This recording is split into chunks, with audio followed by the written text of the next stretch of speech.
اللهم صل على سيدنا ومولانا محمد وعلى آل سيدنا ومولانا محمد وبارك وسلم وصل عليه۔ مسلمانوں کے لیے قرآن حکیم ہمیشہ سے علم و عمل کا محور مرکز رہا ہے۔ ہم نے گزشتہ کلاسز میں یہ پڑھا تھا کہ جناب رسول اللہ صلی اللہ علیہ وسلم کی زندگی میں ہی مسلمانوں نے فہم قرآن کے مختلف اسالیب اور مختلف مواقع پہ زندگی کے قرآن سے استدلال کی روایت حضرت کی زندگی میں، رسول اللہ کی زندگی میں پڑھی، جس کو آگے پھر صحابہ نے اپنے دور میں پروان چڑھایا۔ بعد میں پھر تابعین، تبع تابعین کے زمانے میں اسے مزید فروغ ملا، اور یہ ایک مستقل سلسلہ قرآن حکیم سے متعلق شروع ہو گیا، جس میں قرآن کی تفسیر کے مختلف اسالیب، پھر علوم القرآن، پھر قرآن سے متعلقہ علوم کی مستقل شاخیں قائم ہوئیں، اور یہ سلسلہ مسلمانوں میں دور اول سے لے کے اب تک چل رہا ہے۔ جہاں جہاں مسلمان گئے تو ان کے لیے قرآن مرکز، محور رہا ہے۔ ہمارے یہاں برصغیر میں قرآن مجید ابتدا ہی سے علم و عمل کا مرکز تھا، لیکن بئی صورت کہ اہل علم قرآن سے جو کچھ جس طرح سمجھتے تھے اس کو اپنے انداز، اپنے اسلوب میں آگے قوم تک پہنچا دیا کرتے تھے۔ ہمارے ہاں مختلف ادوار میں جو بادشاہوں کے ہاں مختلف غلطیاں یا زمانہ گزرنے کے ساتھ ساتھ جب کبھی قرآن حکیم سے دوری کے کوئی اسباب، کوئی چیزیں پیدا ہوئیں، تو مسلمان اہل علم نے اس کو دوبارہ سے اصلاح کی اور قرآن مجید کی طرف واپسی، رجوع قرآن کی طرف واپسی لے کر گئے۔ یہ ہمارے یہاں کا امتیاز ہے۔ ہم اگر اپنے تاریخ میں دیکھیں تو نمایاں شخصیات میں حضرت مجدد الفسانی رحمہ اللہ ہیں، جنہوں نے جب دین اکبری کے نام سے مسلمانوں میں کچھ خرافات، کچھ ایسی چیزیں آئیں جو کہ اعتدال سے ہٹی ہوئی تھیں۔ ہم یہ نہیں کہہ سکتے کہ مکمل طور پہ 100% غلط چیزیں تھیں، ان میں بعض اچھے پوائنٹ، اچھے نکات بھی تھے، لیکن اس میں بہت سی چیزیں ایسی تھیں جو اعتدال سے ہٹی ہوئی تھیں۔ تو اس موقع پہ حضرت مجدد الفسانی پہلی شخصیت ہیں کہ جنہوں نے مستقل اصلاح کا بیڑا اٹھایا اور حکمرانوں کی اصلاح کی۔ حضرت مجدد صاحب رحمہ اللہ حضرت خواجہ باقی باللہ کے مرید تھے، اور حضرت خواجہ باقی باللہ ہی کی طرز پہ انہوں نے خدمات قرآنیہ اور اصلاح امت کا فریضہ سر انجام دیا۔ حضرت مجدد صاحب کے بعد ایک عرصے تک یہاں پہ دین کے ساتھ ایک گہرا تعلق رہا۔ اورنگزیب عالمگیر کے زمانے میں، جو کہ ایک اعتبار سے مسلمانوں کے عروج کا دور ہے، کہ اس دور میں سیاسی اعتبار سے مسلمانوں کو برصغیر میں عروج حاصل ہے، اس کے ساتھ ساتھ یہ بھی تھا کہ اورنگزیب عالمگیر کے کی شخصیت کے اندر تو چیزیں بہت ساری چھپی ہوئی تھیں، لیکن جیسے ہی اورنگزیب فوت ہوئے تو ان کے بعد یہاں ایک دم سے سیاسی اعتبار سے مسلمانوں میں زوال پیدا ہوا۔ اچھا، عروج کے زمانے میں اکثر علمی جمود بھی ہوتا ہے، تو علمی جمود ہمارے یہاں وہ اورنگزیب کے زمانے ہی سے بھی تھا، فقہی تعصب بھی تھا، فکری انتشار بھی تھا۔ تو اس دور میں اللہ نے جس شخصیت سے کام لیا وہ شاہ ولی اللہ محدث دہلوی ہیں۔ شاہ ولی اللہ محدث دہلوی بنیادی طور پہ حضرت مجدد الفسانی ہی کے سلسلہ علم کے وارث ہیں۔ ایک طرف سے حضرت مجدد الفسانی کے سلسلہ کے وارث ہیں، دوسری طرف سے وہ سلسلہ چشتیہ کے علمی وارث ہیں۔ یہ شاہ ولی اللہ کو برصغیر میں امتیاز حاصل ہے کہ وہ دو بڑے علمی سلاسل اور تصوف کے دو بڑے سلاسل کے جامع شخصیت ہیں، ان کے علمی وارث ہیں۔ شاہ ولی اللہ کیا خاندانی اعتبار سے ایک معروف علمی خاندان تھا۔ آپ کے والد شاہ عبد الرحیم وہ اپنے زمانے کے معروف علماء میں سے تھے، جو ایک بڑے صوفی اور حکیم عالم تھے۔ شاہ عبد الرحیم فتاوی عالمگیری کے مصنفین میں بھی ابتدائی عہد میں شامل رہے، بعد میں پھر وہ اس سے الگ ہو گئے تھے۔ تو بہرحال شاہ ولی اللہ شاہ عبد الرحیم کے فرزند ہیں۔ شاہ عبد الرحیم ہی سے انہوں نے ابتدائی زمانے میں علم حاصل کیا، اپنی تعلیم شاہ عبد الرحیم سے اور اپنے چچا سے ان سے حاصل کی۔ بعد میں پھر انہوں نے سفر کیا ہے حجاز مقدس کا۔ حجاز کے سفر میں انہوں نے وہاں تقریباً 1.5 سال قیام کیا ہے۔ شاہ ولی اللہ نے حجاز میں 1.5 سال قیام کیا، مکہ مکرمہ میں، مدینہ میں، وہاں کے محدثین سے انہوں نے استفادہ کیا۔ وہاں ان کے اساتذہ میں سے بڑی شخصیت شیخ ابو طاہر مدنی کی ہے۔ اس حجاز کے سفر میں نے اس حجاز کے سفر نے شاہ ولی اللہ کے مزاج میں، ان کی فکر میں عالمگیریت پیدا کر دی۔ علم حدیث کے ساتھ ان کا گہرا ربط پیدا ہوا، اور اس سفر کے نتیجے میں وہ زمانے میں پیش آنے والے احوال حالات کو قرآن حکیم کی روشنی میں دیکھنے کا ان کا ایک مزاج اور فکر بنی۔ سفر سے واپسی جب آئے، ویسے تو اس سفر سے پہلے ہی شاہ ولی اللہ نے تدریس کا سلسلہ شروع کر لیا تھا۔ واپسی جب آئے تو شاہ صاحب کی پھر خدمات کو 2 حصوں میں تقسیم کیا جاتا ہے۔ ایک ہے شاہ ولی اللہ کی تدریسی خدمات، دوسرا ہے تصنیفی و تالیفی خدمات۔ شاہ ولی اللہ کی جو تدریسی خدمات ہیں، اس میں درس قرآن ہے، تدریس حدیث ہے، اور اس کے ساتھ ساتھ رجال سازی ہے۔ شاہ صاحب کے اس کام نے، درس قرآن، تدریس حدیث، رجال سازی نے مدرسہ رحیمیہ کو تعلیمی ادارے سے بڑھا کر ایک اصلاحی تحریک اور علمی تجدید کا مرکز بنایا۔ یہ مدرسہ رحیمیہ اس سے پہلے جو ایک مدرسہ تھا، اب وہ ایک پوری اصلاحی تحریک بن گیا اور برصغیر کے اندر علمی تجدید کا مرکز بن گیا۔ اس کی بنیادی خصوصیات یہ تھی کہ اس مدرسہ کے اندر قرآن مرکز تعلیم تھا۔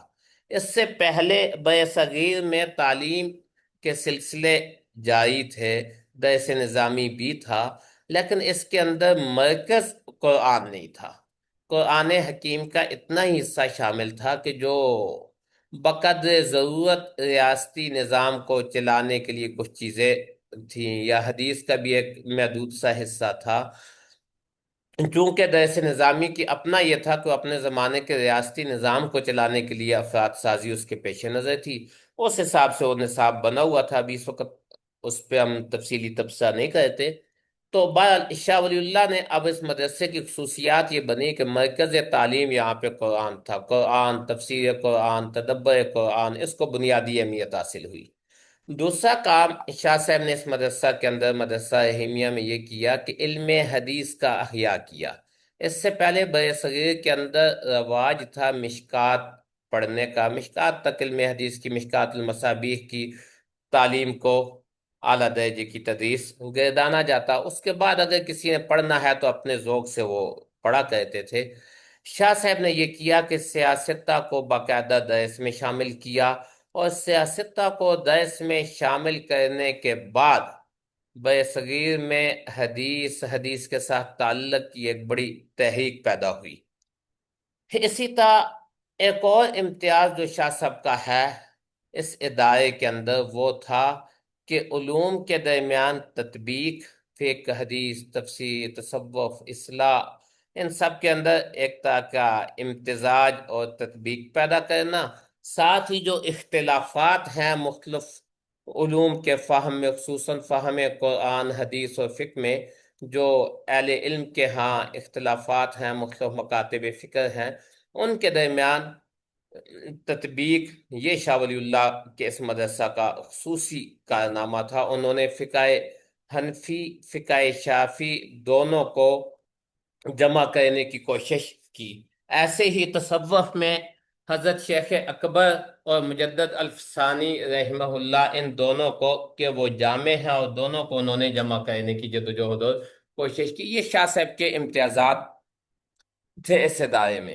لیکن اس کے ساتھ جو اس سے بڑی خوبی ہے شاہ صاحب کی، وہ ہے رجال سازی، کہ شاہ ولی اللہ نے اس ادارے کے اندر افراد کی تیاری میں خصوصی کام کیا ہے۔ شاہ صاحب نے افراد تیار کیے ہیں کہ جنہوں نے آگے شاہ ولی اللہ کے علم کو، ان کی تحریک کو پھیلایا۔ تو اس میں شاہ صاحب کا اسلوب یہ تھا کہ اس تدریس میں، درس میں، شاہ صاحب کے ہاں تین سطحیں تھیں۔ ایک ہے بالکل عوامی نوعیت کا درس قرآن، درس حدیث، شاہ صاحب نے وہ بھی سلسلہ جاری رکھا عامت الناس کے لیے۔ دوسرا سلسلہ تھا شاہ صاحب کا طلباء علوم، علوم دینیا کے طلباء کے لیے قرآن و حدیث کا درس۔ یہ اس سے پہلے سلسلے سے تھوڑا وسیع اور تھوڑا اہم علمی نوعیت کا تھا۔ تیسرا تھا خواص کے لیے درس کا سلسلہ۔ یہ شاہ ولی اللہ کا بالکل اس درس میں وہ لوگ شریک ہوتے تھے جو علمی اعتبار سے اپنی اپنی جگہ پہ اساتذہ تھے، اپنی اپنی جگہ پہ وہ مدرسین تھے اور دیگر لوگوں کو پڑھا رہے تھے، یعنی فاضل لوگ جو تھے ان کے لیے یہ ایک خصوصی سلسلہ درس تھا، جس میں شاہ محمد عاشق پھلتی، شیخ محمد امین کشمیری، خواجہ محمد فاضل، شاہ عبدالعزیز جیسے بڑے لوگ اکابر شامل تھے، انہوں نے ان سے اس علم کو حاصل کیا ہے۔ تو ایک سلسلہ شاہ صاحب کی خدمات کا یہ ہے۔ دوسرا سلسلہ جو شاہ ولی اللہ رحمہ اللہ کی خدمات کا ہے، وہ ہے تصنیفی تالیفی خدمات۔ حضرت شاہ ولی اللہ کی تصانیف میں انہوں نے عربی، فارسی دونوں زبانوں میں متعدد چیزیں لکھی ہیں۔ قرآن حکیم، حدیث، فقہ، تصوف، فلسفہ اور اصلاح امت کے مختلف موضوعات پہ شاہ صاحب نے لکھا ہے۔ آج کی نشست میں چونکہ ہم باقی ان کے کاموں کی طرف توجہ نہیں دے، صرف ان کا جو قرآن مجید سے متعلقہ کام ہے اس کا تعارف مقصود ہے۔ تو شاہ صاحب نے قرآن حکیم سے متعلق جو شاہ ولی اللہ کا کام ہے، وہ کام بھی شاہ صاحب کا ہم اس کو تین حصوں میں تقسیم کر سکتے ہیں۔ اول بالکل عامت الناس کے لیے عوامی سطح کا قرآن حکیم کی خدمت۔ دوسرا ہے طلباء قرآن کے لیے جو علم دینی، علوم دینیا کو حاصل کر رہے ہیں ان کے لیے۔ اور تیسرا ہے جو اعلیٰ درجے کے فضلاء ہیں ان کے لیے۔ تو اس ترتیب سے شاہ صاحب کے کاموں کو اگر ہم دیکھیں تو شاہ ولی اللہ نے عامت الناس کے لیے قرآن حکیم کا فارسی ترجمہ کیا۔ اس کے اندر شاہ صاحب کا مقصود یہ تھا کہ قرآن کو بالکل عوام تک پہنچایا جائے، مسلمانوں میں فہم قرآن، قرآن فہمی کو پیدا کیا جائے۔ فتح الرحمن فی ترجمۃ القرآن، فتح الرحمن بی ترجمۃ القرآن، اس نام سے، ان دونوں ناموں سے، ایک نسخہ میں فی لکھا ہے، ایک میں بے لکھا ہے، بی ترجمۃ القرآن۔ یہ فارسی میں قرآن حکیم کا ترجمہ حضرت شاہ صاحب نے کیا۔ یہ وہ پہلا ترجمہ ہے جس سے قرآن فہمی کی ایک مستقل تحریک شروع ہوتی ہے۔ ویسے تو اس سے پہلے حضرت فارسی زبان میں قرآن مجید کے مختلف تراجم ہوئے تھے، جزوی بھی ہوئے ہیں، مکمل بھی ہوئے ہیں۔ یہ فارسی کا پہلا ترجمہ نہیں ہے، فارسی کے ترجمے اس سے پہلے بھی ہیں، لیکن برصغیر کی عوامی فارسی کا ترجمہ، جس کے اندر عامت الناس کی ذہنی سطح کو مد نظر رکھتے ہوئے قرآن حکیم کا ترجمہ کیا گیا، اس میں یہ پہلا ترجمہ قرآن حکیم ہے جو حضرت شاہ ولی اللہ صاحب نے کیا ہے۔ اور ان کے پیش نظر یہی چیز تھی کہ لوگ اس کے ذریعے براست قرآن مجید کے ساتھ جڑے، عامت الناس میں قرآن فہمی کی ایک تحریک پیدا ہو۔ شاہ صاحب نے یہ ترجمہ قرآن کا کیا، ساتھ اس ترجمے کو خود پڑھایا بھی، اور ان کے پیش نظر جو چیز تھی اس کے وجہ سے انہوں نے اپنے طلباء کو، اپنے شاگردوں کو اس کی ترغیب بھی دی کہ میرا یہ ترجمہ قرآن عام لوگوں کو پڑھاؤ۔ اب شاہ صاحب کا یہ جو کام ہے ترجمہ قرآن مجید کے حوالے سے، اس کی وجہ سے شاہ صاحب کے اس پہ کام پہ بہت سے لوگوں نے اعتراضات بھی کیے، اور اس کی وجہ سے یہ کام بھی ہوا کہ بعض مواقع پہ، بعض جگہوں پہ لوگوں نے شاہ ولی اللہ صاحب کی مخالفت بھی کی، لیکن بہرحال شاہ صاحب کا یہ ایک بڑا انقلابی قدم تھا کہ انہوں نے قرآن حکیم کو عامت الناس کے لیے کہہ دیا، اور لوگوں کے لیے اس کو آسان کہہ دیا تاکہ ہر شخص قرآن مجید سے سمجھ سکے۔ اس سے پہلے عموماً یہاں پہ قرآن کی تعلیم زیادہ تر نازہ تھی، تجوید کے قواعد تک تھی، ایک محدود حصوں میں قرآن مجید کو زبانی یاد کر لینا تھا۔ تفہیم قرآن، علوم تفسیر، یہ اہل علم تک تھی، عامت الناس کے لیے یہ چیزیں نہیں تھیں۔ صوفیاء کے ہاں قرآن مجید کی دعوتی اور روحانی تعلیمات تھیں، لیکن وہ دعوتی روحانی تعلیمات بھی اس سطح پہ تھیں کہ اس کا براست قرآن مجید سے تعلق نہیں تھا، یعنی قرآن مجید ہی سے اخذ کردہ چیزیں تھیں، لیکن اس سے ان کا عوام کا تعلق براست قرآن مجید سے بننے کے بجائے اپنے بزرگوں کے ساتھ، اپنے شیوخ کے ساتھ بن رہا تھا۔ شاہ صاحب نے یہ کیا کہ عوام کے لیے قرآن فہمی کو آسان کر دیا جائے تاکہ براست لوگوں کا تعلق قرآن مجید کے ساتھ جڑ جائے، تو یہ ان کا اس سلسلے میں کام ہے، امتیاز ہے۔ اچھا، اب اس میں جو شاہ صاحب کے ترجمہ کی خوبی ہے وہ یہ ہے کہ شاہ صاحب کا یہ ترجمہ نہ تو لفظی ہے اور نہ ہی آزاد ترجمہ ہے، بلکہ اس طرح کا بامحاورہ ترجمہ ہے جو قرآن حکیم کی الفاظ کے بھی قریب ہے، اور اس کے ساتھ ساتھ اس کے اندر کیا کہتے ہیں کہ معاوضہ بھی موجود ہے، اس میں ایک معاوضہ بھی موجود ہے اور الفاظ کے بھی قریب ہے، تو یہ اس ترجمہ کی خوبیوں میں سے ایک بڑی اہم خوبی ہے۔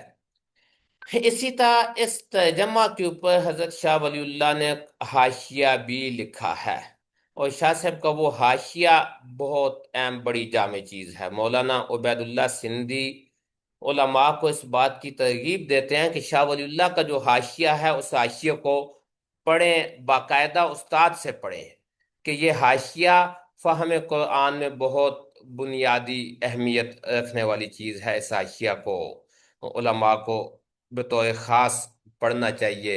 اپنے زمانے میں شاہ صاحب نے قرآن مجید سے جس طرح سے استنباط کیے، استدلال کیے، اس میں یہ بڑی اہمیت رکھنے والی چیز ہے۔ اچھا، یہ ترجمہ حاشیہ، یہ ترجمہ تو بالکل عوام کے لیے ہے، حاشیے میں کا اسلوب شاہ صاحب نے اس طرح کا رکھا کہ عامت الناس بھی اس سے سمجھ سکیں، اور اس کے ساتھ ساتھ علماء بھی اس سے سمجھ سکیں، علماء بھی اس کے قریب ہو سکیں، تو اس میں ساتھ حدود یہ چیز بھی رکھی۔ ترجمہ اور حاشیہ، اس کے بعد جو شاہ ولی اللہ کا دوسرا بڑا کام ہے جو علماء کے لیے ہے، وہ ہے الفوز الکبیر فی اصول تفسیر، یعنی علوم القرآن پہ شاہ صاحب کے جو کام ہیں، علوم القرآن کے حوالے سے، اصول تفسیر کے حوالے سے شاہ صاحب کے کاموں کو ہم تین کام بڑے ہیں: الفوز الکبیر فی اصول تفسیر، اور فتح الخبیر، اور ترجمہ قرآن کے اصول و مبادی۔ یہ تین کام شاہ صاحب کے بڑے اہم ہیں۔ الفوز الکبیر فی اصول التفسیر، اس کے اندر حضرت شاہ ولی اللہ نے قرآن مجید کی تفسیر کے جو اصول ہیں، تفسیر قرآن کے جو ضوابط ہے، اس کو بیان کیا اور بڑے جامع انداز سے بیان کیا ہے۔ جس سے اگر اس کتاب پہ الفوز الکبیر کو علماء اس طرح سے پڑھ لیں کہ اس کی عملی مشق کریں، تو پھر یہ قرآن مجید کے فہم میں بڑی معاون رہے گی۔ اس کے اندر اصول تفسیر، علوم القرآن کی مختلف مباحث، اسباب نزول، ناسخ منسوخ، نظم قرآن، اسالیب قرآن وغیرہ ان چیزوں پہ بحث ہے۔ تو اس میں شاہ صاحب نے جو ہماری روایت میں چیزیں چلی آ رہی ہیں اس کے ساتھ ساتھ جن چیزوں کو خود اس میں سمجھا کہ یہ اضافہ ہونا چاہیے، وہ اضافے بھی شاہ صاحب نے اس کے اندر پیش کیے ہیں۔ مثلا اسباب نزول میں شاہ صاحب نے ایک بات کی کہ عموماً جو مفسرین ہر بات کے اندر کوئی نہ کوئی سبب نزول بیان کر دیتے ہیں، یہ طریقہ ٹھیک نہیں ہے۔ پھر اس کے ساتھ انہوں نے سبب نزول میں بیان ہونے والی جو روایات ہیں ان کی اقسام کی ہیں، کہ ان میں سے کون سی چیز واقعی سبب نزول ہے، اور بعض دفعہ واقعی سبب نزول کے بجائے یہ ہوتا ہے کہ اس آیت کی تطبیق ان پہ کی جا رہی ہوتی ہے۔ بسا اوقات یہ ہوتا ہے کہ بعد میں کوئی مفسر، کوئی صحابی کسی سے مسئلہ پوچھا جا رہا ہوتا ہے، تو وہ اس میں کہہ دیتا ہے جی تمہارے مسئلے کے بارے میں یہ آیت نازل ہوئی۔ اور بہت سی چیزیں ایسی بھی ہیں سبب نزول میں جو ضعیف ہیں، تو شاہ صاحب نے ان کی درجہ بندی اس میں کی۔ اسی طرح ناسخ و منسوخ کا مسئلہ ہے۔ ناسخ و منسوخ میں بھی شاہ صاحب کا ایک اپنا اسلوب ہے، جو قدیم اہل علم کے ہاں متعدد آیات کو منسوخ مانتے تھے، شاہ صاحب نے وہ کام نہیں کیا۔ انہوں نے متقدمین اور متاخرین کی اصطلاح کا فرق کیا، اور پھر متاخرین کی اصطلاح کے مطابق انہوں نے یہ کہا کہ 20 آیات کو 19 آیات کو علامہ سیوطی نے منسوخ کر دیا، 21 کو شیخ ابن العربی نے، اور پھر 19 کو علامہ سیوطی نے۔ شاہ صاحب نے اس پہ مزید بحث کی اور ان 19 کو بھی 5 پہ لے آئے، جبکہ شاہ صاحب کے بعد ان کے سلسلے کے علماء نے ان 5 کو بھی کہا کہ یہ منسوخ نہیں ہے، اور ان 5 کی بھی شاہ صاحب ہی کے اصول کے مطابق تعویل کی۔ تو یہ شاہ صاحب کی کتاب الفوز الکبیر فی اصول التفسیر فہم قرآن کی کتابوں میں سے بڑی اہم ہے۔ اسی طرح شاہ صاحب نے فتح الخبیر میں مختلف مشکل الفاظ کے معنی اور اس پہ بحث کی، اور اس میں ترجمہ قرآن حکیم القوانین فی ترجمہ القرآن، ترجمہ قرآن میں کے جو اصول ہیں، ضابطے ہیں، اس کو انہوں نے اس میں بیان کیا ہے۔ اپنے ترجمہ قرآن کے لیے ایک مستقل رسالہ انہوں نے لکھا۔ اس رسالے میں کو ہمارے ہاں پاکستان میں ابھی حال میں، اس سے پہلے بھی یہ شائع ہوا، اردو ترجمہ کے ساتھ شائع ہوا، ابھی جدید ترجمہ اردو ترجمہ اس کا کیا ہے مفتی عبدالخالق آزاد نے، اور ساتھ حاشیہ بھی لگایا، اور اب وہ مستقل مقدمہ قوانین ترجمہ کے نام سے ایک پوری کتابی صورت میں یہ شائع ہو چکا ہے۔ تو یہ قرآن مجید کے حوالے سے شاہ صاحب کا وہ کام ہے جو درمیانی سطح کے اہل علم کے لیے ہے۔ اچھا، ایک اور کام ہے قصص انبیاء، قصص قرآنیہ کی تعویل پہ۔ وہ شاہ صاحب کا وہ کام ہے جو اعلیٰ سطح کے لوگوں کے لیے ہے، جو عامت الناس کے لیے نہیں، نہ ہی درمیانے درجے کے مولویوں کے لیے ہے، بلکہ وہ ان لوگوں کے لیے ہے جن کا علوم اسلامیہ پہ گہری نگاہ ہو، تو وہ ان کو اچھی طرح سمجھ سکتے ہیں کہ شاہ صاحب نے اس کتاب میں قصص قرآنیہ کی تعویل کس طرح سے کی ہے، قصص انبیاء، قصص قرآنیہ کی تعویل اس کے اندر ہے۔ تو یہ شاہ صاحب کے وہ کام ہیں جو خالص قرآن مجید کے حوالے سے ہیں۔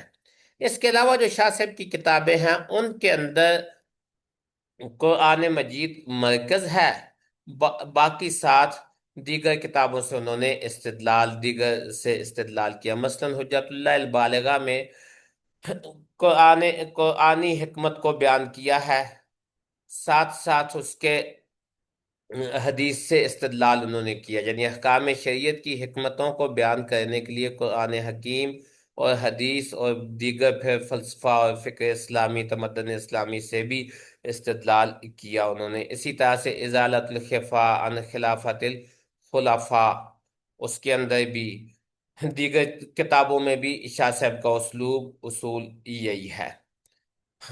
حاصل گفتگو کا یہ کہ شاہ ولی اللہ برصغیر کے وہ بڑے عالم ہیں جنہوں نے اپنی علم کا، اپنی تدریس کا مرکز قرآن حکیم کو بنایا ہے۔ انہوں نے اپنے علم، اپنی تدریس کا مرکز قرآن مجید کو بنایا، اور قرآن مجید ہی کو بنیاد بنا کے انہوں نے پڑھایا بھی، لکھا بھی۔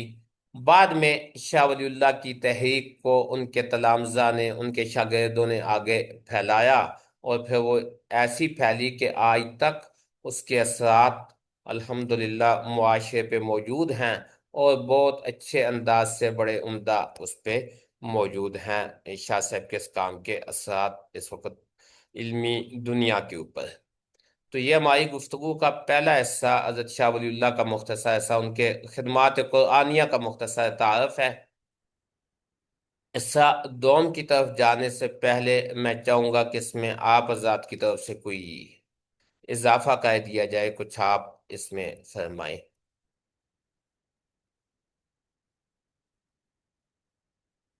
جی احباب کرام،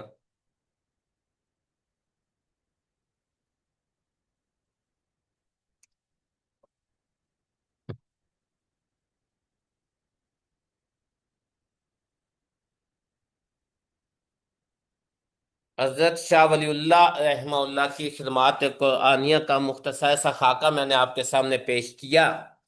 اب اس میں چاہتا ہوں کہ آپ حضرات کی طرف سے کچھ چیزیں آئیں، آپ کچھ اضافہ کریں۔ غیر مربوط سی چیزیں میں نے پیش کی ہیں۔ شاہ ولی اللہ دہلوی رحمۃ اللہ علیہ کے حوالے سے آپ فضائل سنانے ہیں، کوئی ان کی کوئی علمی کارنامے کے حوالے سے تبصرہ؟ پتہ نہیں، میں نے تو صرف تعارف بتایا کہ ان کی کتابیں کون کون سی ہیں قرآن مجید سے متعلق۔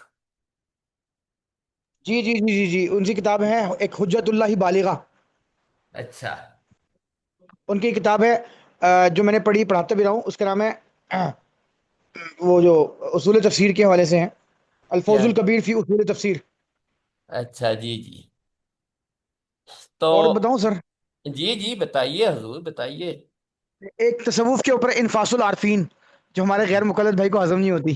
اچھا اچھا ماشاء اللہ، اور ایک کتاب ہے ازالت الخفا عن الخلفاء، عن خلافت الخلفاء۔ جی عن الخلفاء، کیا سر دوبارہ ٹھیک رہے، عن الخلفاء۔ اچھا اچھا جی، عن الخلفاء۔ اس کے علاوہ فیوز الحرمین، فیوز جی الحرمین، جی جی۔ اور کافی ہے جی۔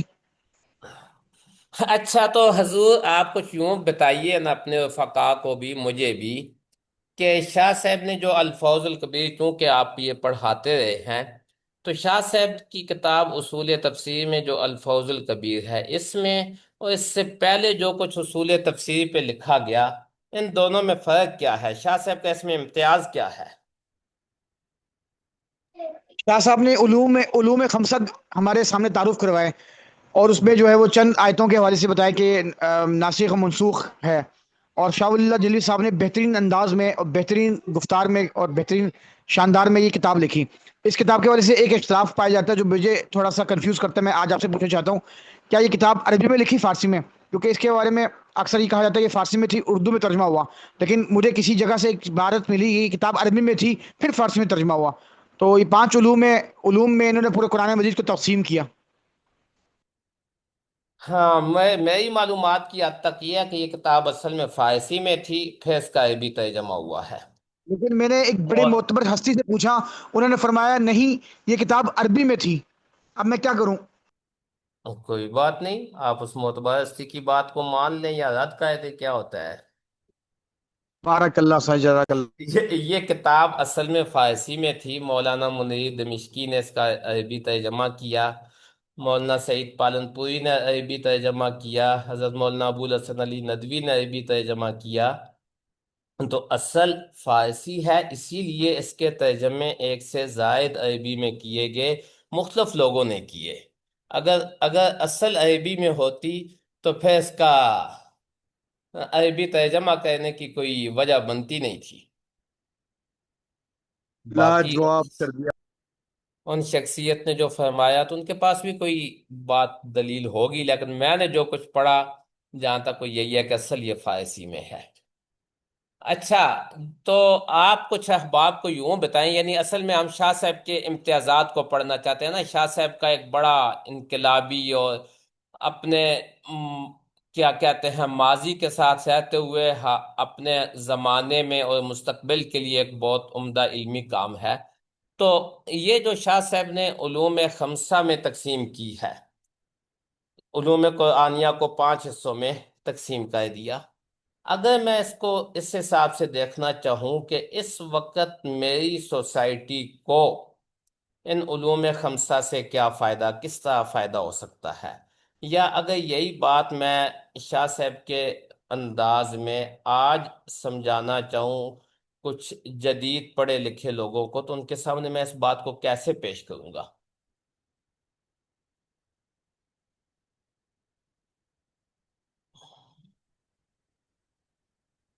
مفتی صاحب یا اور کوئی صاحب، ڈاکٹر شاہد رفیق صاحب کچھ فرما دیجئے۔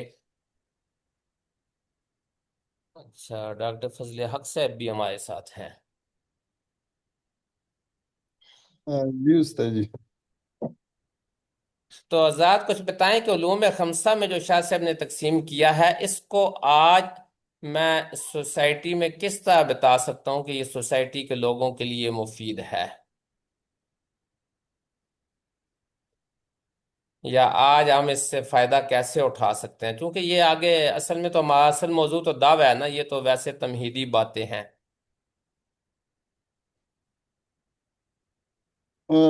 سر اس میں جو خصوصی طور پر علم المجادلہ ہے یا علم المناظرہ ہے، اس کو ہم آج کے دور میں جو ملحدین ہیں یا ایسے ہی دوسرے جو ہے نا قرآن کریم پر اعتراضات کرنے والے لوگ ہیں، تو ان کو جدید انداز میں سمجھانے کے لیے اس سے استفادہ کر سکتے ہیں میرے خیال میں۔ اچھا، بہت بہتر۔ ابھی مجھے مکمل یاد تو نہیں، لیکن کچھ نہ کچھ خلاصہ یاد ہے۔ ہم نے الفاظ الکبیر پڑھی تھی، ہمارے استاد تھے مولانا اللہ یار صاحب مرحوم، ساری نے ایک موقع پہ بڑا عمدہ ہمیں بتایا کہ ان کے الفاظ کا کچھ مفہوم سا میں پیش کرتا ہوں۔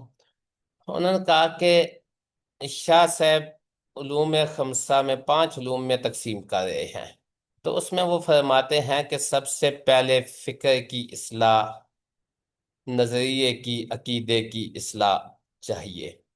تو سوسائٹی میں عقیدے کی اصلاح علم مجادلہ کے ذریعے ہوگی، مباحثہ، مناظرہ، اس کے ذریعے قرآن حکیم عقیدے کی اصلاح کرتا ہے کہ جو عقیدے میں فکر میں کجی پائی جاتی ہے، غلطیاں پائی جاتی ہیں مختلف فرقوں کے، مختلف گروہوں کے، اس کی اصلاح اس میں کی گئی۔ عقیدے کی اصلاح کے بعد ضرورت تھی عملی زندگی کے لیے ہدایت کی، کیونکہ قرآن دستور حیات ہے۔ تو عملی زندگی کے لیے پھر زندگی کو مختلف شعبوں میں تقسیم کر کے عبادات، معاشرت، معیشت، سیاست، عدالت وغیرہ مختلف حصوں میں تقسیم کر کے احکام انفرادیہ اور اجتماعیہ کی صورت میں ہمیں قوانین دے دیے جو علم احکام میں ہیں۔ اس کے بعد پھر اب علم احکام عقیدے کی اصلاح بھی ہو گئی، دستور قانون بھی دے دیا، لیکن قانون پہ عمل کرنا اس وقت تک ممکن نہیں ہے جب تک کہ قانون کی عظمت دل میں نہ بیٹھے، اور قانون کی عظمت دل میں بٹھانے کے لیے جو دستور دے رہا ہے خالق و مالک، اس کی عظمت دل میں بٹھائی گئی، اور اس کی عظمت دل میں بٹھانے کے لیے کیا کہتے ہیں تذکیر بے آلاء اللہ، اللہ کی نعمتوں کی تذکیر اور اللہ کی صفات کی تذکیر، یہ تیسرا حصہ ہے۔ اچھا، پھر اس کے ساتھ متنبع بھی کیا جا رہا ہے، سمجھانا ہے کہ اگر نہیں مانو گے تو تمہارے لیے انجام اچھا نہیں ہوگا، مانو گے تو کامیاب ہوگے، نہیں تو ناکام ہوگے۔ اس کے لیے تذکیر بے ایام اللہ ہے۔ اور پھر مستقبل کی منصوبہ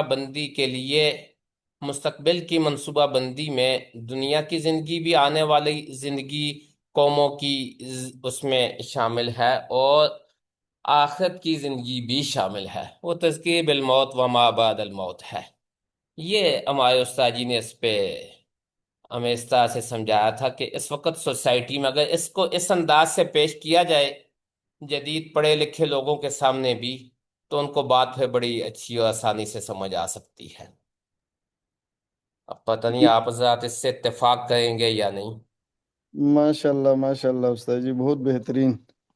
یہ تو ایسا ہو گیا ہے کہ آغاز سے لے کر انجام تک فکر کی ہاں اصلاح، اور اس کے بعد عمل کی اصلاح، اور اس کے بعد پھر اللہ رب العزت کے احسانات، اور جی، پھر نہ ماننے کی وجہ سے اس پر جو ترہیب ہے، تو اور اس کے بعد پھر فکر آخرت۔ یہ تو بڑی ترتیب کے ساتھ آپ نے بتلا دی اور بالکل ہی ذہن میں بیٹھ گئی۔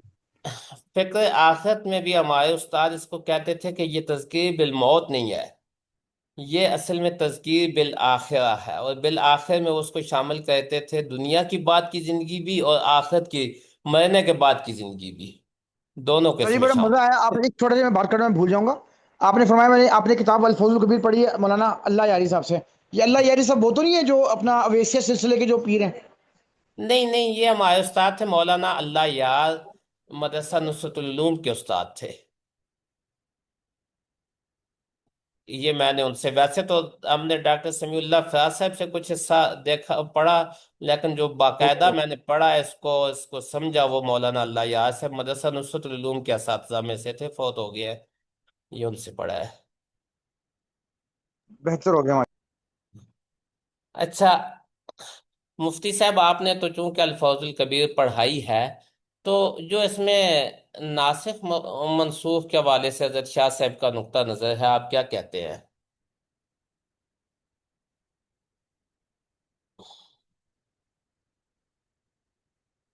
ناسخ و منسوخ کے حوالے سے حضرت شاہ صاحب کے نقطہ نظر کو آپ کیسے پیش کریں گے؟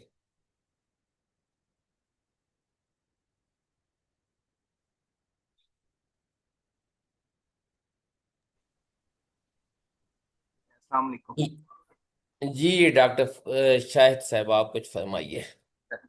جی مجھے وہ ایک جی ایک تو بڑی شاندار آپ نے جو وجہ اثر اس میں دی، تو یہ بڑی اچھی شاہ صاحب کی کوشش تھی کہ قرآن مجید کو جو مختلف ایک موضوعاتی تقسیم، جو ہم قرآن مجید کن کن محاور پہ گفتگو کرتا ہے اس پہ۔ اچھا، اس کے بارے میں ناسخ و منسوخ کے بارے میں شاہ صاحب کی اپروچ بڑی زبردست ہے، کہ ان کا جی کہنا ہے کہ ہر چیز کو نسخ، اس میں اتنی ساری آیات کو منسوخ قرار دے دینا یہ کسی طور پہ مناسب نہیں۔ تو متقدمین اور متاخرین کے درمیان جو اصطلاح کا فرق ہے اس کو واضح کر کے اور اس کو بڑی کم تعداد پہ لے آتے ہیں، جی تاکہ جہاں بس اور کوئی معنی یا احتمال نہیں بنتا ان کے نزدیک، وہ کہتے ہیں کہ بس اسی حد تک اس نص کو رکھا جائے، اصطلاحی نص کو، ورنہ جی متقدمین تو اسے لغوی معنی میں بھی استعمال کرتے ہیں۔ جی سر جی آپ نے مجھ سے سوال پوچھا تھا، غالباً مجھ سے سوال پوچھا تھا جی جی، آپ فرمائیے۔ آپ ذرا جو سوال بتا دوبارہ رپیٹ کریں گے سر جی؟ جی میں یہ آپ سے عرض کر رہا تھا کہ جو حضرت شاہ صاحب نے ناسخ و منسوخ کے حوالے سے اپنا نقطہ نظر پیش کیا ہے، اس کو آپ کس طرح دیکھتے ہیں، اس پہ آپ کا تبصرہ کیا ہے؟ سر شاہ ولی اللہ کے نزدیک جہاں تک مجھے یاد پڑتا ہے تقریباً پانچ، مطلب بہت قلیل تعداد میں، پانچ کے قریب ہیں ان کے نزدیک نا، جی یعنی جی پانچ کے قریب ان کے ہاں ہے یہ، اور شاہ ولی اللہ دہلوی سے کے نزدیک حقیقی منسوخ آیات کی تعداد یعنی کہ وہ کہتے ہیں کم ہے، اور جی اور اس والے سے شاہ ولی اللہ صاحب کے نزدیک ہر ظاہری تعارض نسخ میں نہیں ہوتا، بلکہ قرآن کے جی فہم میں، حکمت میں، سیاق اور تدریج کو ملحوظ رکھنا ضروری ہوتا ہے، جی یعنی محدود، محتاط اور تطبیق پر مبنی ہے، جی یعنی جی ناسخ و منسوخ کا تصور ہے مگر یہ بہت محدود ہے اور بہت محتاط ہے اور بہت تطبیقی تحقیق پر مبنی ہے۔ اچھا، اس کو اگر ہم یوں کہیں کہ شاہ صاحب کی یہ ساری چیز سے ہمیں یہ سمجھ لگتی ہے کہ یہ ناسخ و منسوخ کی جو بات ہے، یہ اصل میں قرآن میں نہیں ہے، یہ ہمارے فہم کے مطابق ہے، ہم جہاں جس حد تک سمجھتے ہیں، ہم جہاں پہ آیات قرآنیہ کے درمیان تطبیق کر لیتے ہیں تو ہم کہتے ہیں جی نہیں یہ منسوخ نہیں ہے، اور جہاں پہ ہم تطبیق نہیں کر پاتے تو آخری راستہ ہمارے پاس یہ ہوتا ہے کہ ہم کہہ دیتے ہیں جی ایک منسوخ ہے اور دوسری ناسخ ہے۔ تو ایسا تو نہیں ہے کہ انشاء صاحب کے ہاں؟ سر آپ ماشاءاللہ بڑے عظیم آدمی ہیں سر، جو آپ کا سوال سمجھنے میں مجھے تھوڑا سا علم درکار ہے، تھوڑا سا سوال مشکل محسوس ہوتا ہے آپ کا۔ نہیں، عظیم سیم کی بات نہیں ہے حضور، ہم آپس میں مکالمہ کر رہے ہیں، گپ شپ کر رہے ہیں، میں بھی آپ کی طرح ایک طالب علم ہوں، ہو سکتا ہے کہ آپ سے میں جونیئر ہوں، عمر میں بھی علم میں بھی۔ میں سر یہ میں عرض تو کر رہا ہوں کہ شاہ صاحب کا جو نقطہ نظر ہے اس کی اگر جی ہم جی یوں تعبیر کریں کہ یہ اصل میں قرآن حکیم میں ناسخ و منسوخ نہیں ہے، بلکہ ہمارے فہم کی بات ہے کہ ہم جب قرآن کو سمجھنا چاہتے ہیں تو دو آیتوں میں کہیں ہمیں تعارض نظر آتا ہے، تو ہم ان کے درمیان اگر تطبیق پیدا کر لیں تو ہم کہتے ہیں جی کوئی آیت منسوخ نہیں، اور اگر یہ آیت منسوخ نہیں، اگر ہم تطبیق پیدا نہ کر سکے تو ہم کہہ دیتے ہیں جی نہیں یہ آیت فلانی دوسری آیت سے منسوخ ہے۔ جیسے دیکھیں یہ کام کیا ہے نا، ہم پہلے شاہ صاحب سے پہلے کے جو اہل علم تھے، شیخ احکام القرآن والے شیخ ابن العربی ہیں، یا پھر ان کے بعد وہ علامہ بھی سیوطی ہیں، کہ سیوطی ہے، جلال الدین شیخ ابن سیوطی۔ العربی نے 21 کو منسوخ کہا، علامہ سیوطی نے مزید غور و فکر کیا تو دو کے درمیان تطبیق کر کے 19 کو پھر منسوخ کہہ دیا۔ اچھا، حضرت شاہ ولی اللہ نے پھر مزید غور و فکر کیا اور انہوں نے صرف 5 کو منسوخ کہا، باقیوں کو کہا کہ وہ کوئی منسوخ نہیں ہے۔ اور تو ہو سکتا ہے کہ بعد کے اہل علم مزید غور و فکر کریں اور ان 5 کے بارے میں بھی یہ کہیں کہ یہ منسوخ نہیں ہے۔ کیا خیال ہے آپ کا اس بارے میں؟ جی بالکل سر، سر تحقیق کا جو دروازہ ہے وہ تو قیامت تک کھلا ہے۔ میں جی سر میں آپ کو ایک بات بتانے لگوں، میں آپ سے فتویٰ طلب کروں گا، آپ بتائیے گا۔ میں ایسے شخص کو جانتا ہوں، ایسے بلکہ گروہ کو جانتا ہوں، جن میں نے جب ہم نے ایک دفعہ درس دیا یعنی ناسخ و منسوخ کے حوالے سے، تو ایک صاحب آئے، تو میں آپ کو بتاؤں گا تعارف وہ کون تھے، کس مکتبہ فکر سے تعلق تھا ان جی کے جی نزدیک۔ وہ یہ کہتے ہیں، ان کا پورا مکتبہ فکر کھڑا کہ ہمارے نزدیک قرآن مجید کی کوئی ایک آیت بھی ناسخ منسوخ والا معاملہ نہیں ہے بقول ان کوئی کے۔ آیت بھی تو منسوخ آپ نہیں ہے یعنی ان کے نزدیک؟ جی جی، آپ ان کے بارے میں کیا کہتے ہیں؟ پھر میں آپ کے سوال کے جواب کی طرف آؤں گا انشاءاللہ۔ تو ان کی ایک رائے ہے، تو آپ نے ان سے کیا، آپ نے تو ابھی مجھے ان کا تعارف بھی نہیں کروایا نا، میں تو کراؤں گا مجھے، تعارف، آپ پہلے آپ بتا، اصل میں وہ ایک گروہ ہے، میں بتا اچھا دوں گا آپ اچھا کو، وہ ایک اچھا، گروہ ہے، لیکن آپ میں میں ایسے ہی پوچھ رہا ہوں کہ میں میں آپ کے سامنے رائے پیش کر دیتا ہوں اہل علم کی، باقی وہ جی جی کون سا گروہ ہے وہ آپ جانے ان کے بارے میں۔ جی جی ہمارے جی دیوبندی، یعنی میں چونکہ دیوبندی اساتذہ سے پڑھا ہوں، دیوبندی مدرسہ سے میرا تعلق ہے، ہمارے دیوبندی مفسرین جو ہے نا ان کی اکثریت یہ کہتی ہے کہ قرآن میں کوئی آیت منسوخ نہیں۔ ہمارے مولانا حسین علی صاحب واہ بچھرویں، جو سلسلہ تفسیر کے ایک بڑے بانیوں میں شمار ہوتے ہیں اور دیوبندیوں کے اکثر بڑے اساتذہ تفسیر سر، حضرت مولانا جو حسین علی کے، غلام اللہ خان صاحب کے جو استاد تھے، حسین الوانی صاحب جی کی بات کر رہے ہیں آپ؟ جی جی جی جی، سر وہ منسوخ کے قائل نہیں تھے؟ نہیں، وہ قرآن کی واہ، جن 5 آیات کو شاہ صاحب نے منسوخ کر دیا ان کی بھی تعویل کرتے ہیں اور کہتے ہیں منسوخ نہیں ہے۔ جواہر القرآن میں حضرت شیخ القرآن نے ان 5 کی تعویل کی ہوئی ہے۔ اچھا، اسی طرح سے حضرت علامہ انور شاہ صاحب کاشمیری رحمہ اللہ، وہ بھی قرآن میں نسخ کے قائل نہیں ہیں، وہ بھی ان تمام آیات کی تعویل کرتے ہیں جو اللہ جن کو منسوخ کہا گیا۔ اسی طرح ہمارے حضرت مولانا عبید اللہ سندھی، وہ بھی قرآن میں نسخ کے قائل نہیں ہیں۔ اللہ اکبر۔ حضرت مولانا احمد علی لاہوری، وہ بھی نسخ کے قائل نہیں ہیں، ان 5 آیات کی وہ تعویل کرتے ہیں جن کو شاہ صاحب نے منسوخ کر دیا۔ تو باقی آپ کا کس گروہ سے واسطہ پڑا وہ مجھے نہیں معلوم، وہ آپ بتا دیجئے۔ سر وہ جوید احمد غامدی صاحب کے مرید تھے۔ غامدی صاحب تو نسخ کے قائل ہے، اچھا اچھا غامدی صاحب، مولانا مین احسن اصلاحی، وہ تو نسخ کے قائل ہے۔ غامدی صاحب کا مجھے اچھا۔ نہیں پتا، میں نے ان کی تفسیر جو ہے اس کو نہیں دیکھا، لیکن مولانا سر وہ اصلاحی لہذا نسخ وہ کے قائل تھے، قائل وہ ہیں۔ جواہر محمد غامدی صاحب کو ان کو استفادہ کرتے تھے. آپ جانتے ہیں کوئی شیخ محمد ہے کراچی کے؟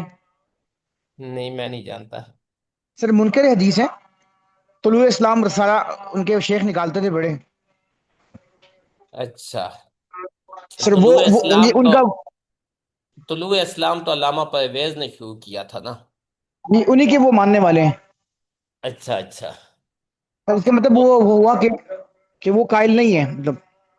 ہاں، ہو سکتا ہے وہ بھی نہ ہو، تو یعنی اس میں جو بندیوں کی اکثریت اور پرویزی نقطہ نظر اس ایک مسئلے میں ایک جیسا ہو گیا، باقی کوئی ایسی بات نہیں ہے۔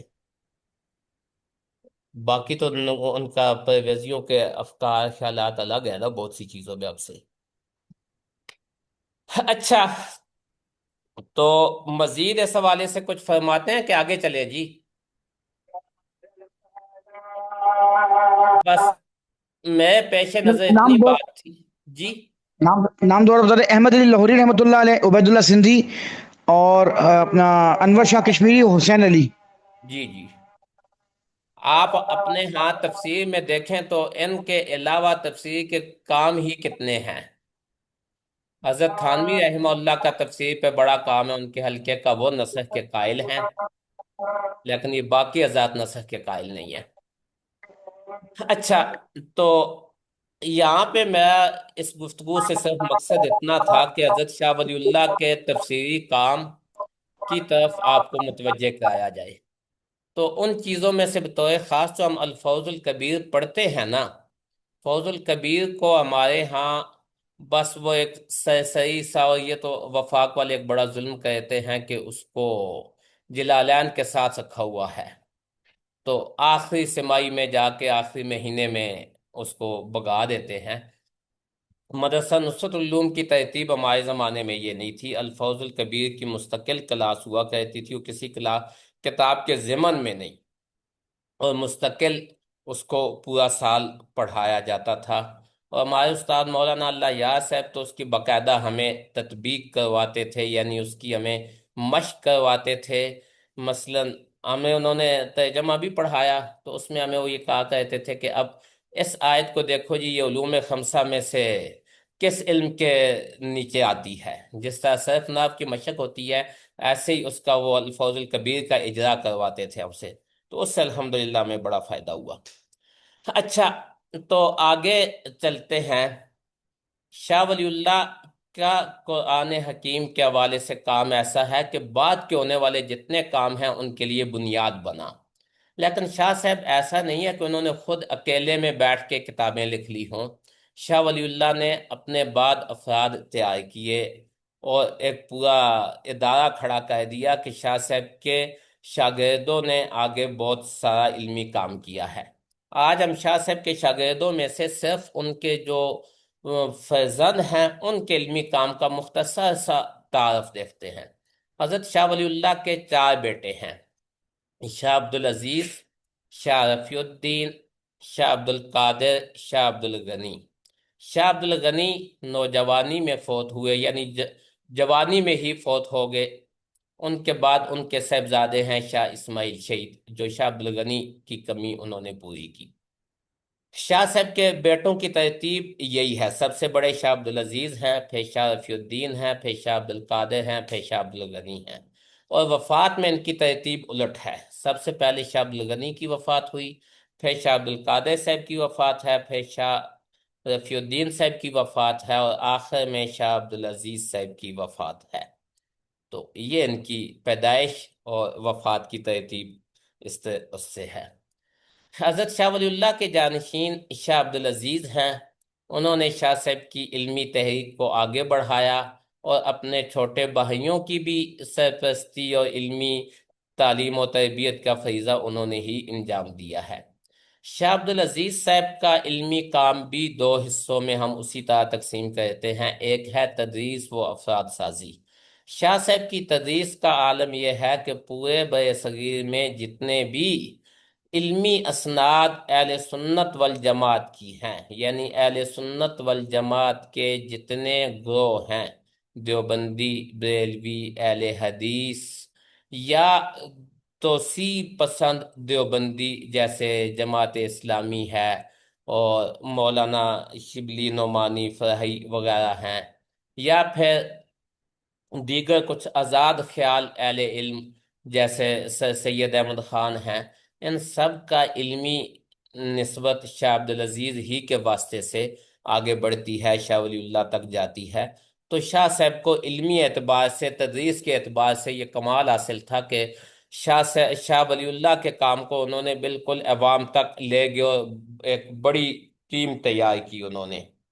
محدث ان کو دہلی کا سب سے بڑا محدث کہا جاتا تھا۔ تصنیفی حوالے سے شاہ عبدالعزیز کے فتاوی عزیزی معروف ہیں۔ فتاوی عزیزی کے ساتھ ساتھ شاہ صاحب کی تفسیر ہے، تفسیر عزیزی، جس کے کچھ حصے مطبوع ہیں، باقی ضائع ہو گئی۔ آخری 5 سپاروں کی تفسیر اور اسی طرح سورہ یوسف کی تفسیر اور کچھ دیگر حصے مختلف جگہوں پہ محفوظ ہیں۔ اس کا صرف آخری سپارے کی تفسیر میرے پاس ہے، باقی حصہ مختلف لائبریریوں میں مختلف اہل علم کے پاس ہیں۔ سر ایک ان کی تفصیلی بات کریں، شاہ صاحب کی شاہ عبدالعزیز شاہ صاحب کے فرزند تفسیر کا ہیں نام کیا شاہ۔ ہے؟ تفسیر کا نام کیا ہے؟ تفسیر عزیزی ایک تفسیر عزیزی وہ بھی ہے نا سر، ایک جلد میں مکمل قرآن پاک ترجمہ جس میں ہوا ہے؟ ایک جلد میں مکمل قرآن پاک ترجمہ میری نظر میں نہیں ہے، پتہ نہیں کون سا ہے۔ یہ تو تفسیر عزیزی حضرت شاہ عبدالعزیز صاحب کی، اس کے بارے میں کہا جاتا ہے کہ اس کی 30 اجزاء تھے، تو زیادہ ضائع ہو گئے، کچھ حصے محفوظ ہیں۔ تفسیر اس کا آخری سپارہ میرے پاس بھی ہے، وہ کراچی سے شائع ہوا تھا۔ ایسے ہی اس کے کچھ اور حصے مختلف جگہوں پہ ہیں۔ درمیان کا کچھ حصہ ہمارے استاد صوفی عبدالحمید خان سواتی صاحب کے ذاتی اس میں کتب خانے میں تھا، وہ تقریباً کچھ 5 پاروں پہ مشتمل تھا۔ اس طرح سے اور مختلف جگہوں پہ ہے، لیکن یہ کہ اب اس وقت مکمل نہیں ملتی۔ یہ ایک بڑی جامع تفسیر تھی، تفسیر کبیر کی طرز کی تفسیر تھی کہ جس کے اندر معصور بھی ہے، یعنی منقول تفسیر بھی تھی، تفسیر برائے بھی تھی، تفسیر اشاری بھی تھی، لیکن اس وقت یہ ہمارے پاس مکمل محفوظ نہیں ہے۔ ہاں، اس کی کمی کو پورا کیا ہے حضرت قاضی ثناء اللہ پانی پتی کی تفسیر نے۔ قاضی ثناء اللہ پانی پتی صاحب کی تفسیر کا نام کوئی صاحب بتائیں گے؟ تفسیر مظہری۔ تفسیر مظہری۔ ہم یہ کہہ سکتے ہیں کہ الفوز الکبیر فی اصول تفسیر کے اصولوں پہ پہلی تفصیلی تفسیر تفسیر مظہری ہے۔ قاضی ثناء اللہ پانی پتی حضرت شاہ عبدالعزیز کے شاگرد ہیں، اور اس کے ساتھ سلسلہ شیخ نقشبندیہ العزیز سے مراد مجددیہ کے۔ شیخ العزیز سے مراد جی شیخ جی العزیز سے کیا مراد فرمایا؟ شیخ الحدیث شیخ کے الحدیث نہیں شاگرد کہہ ہیں، رہا، شیخ الحدیث سے قاضی مراد کون ہے؟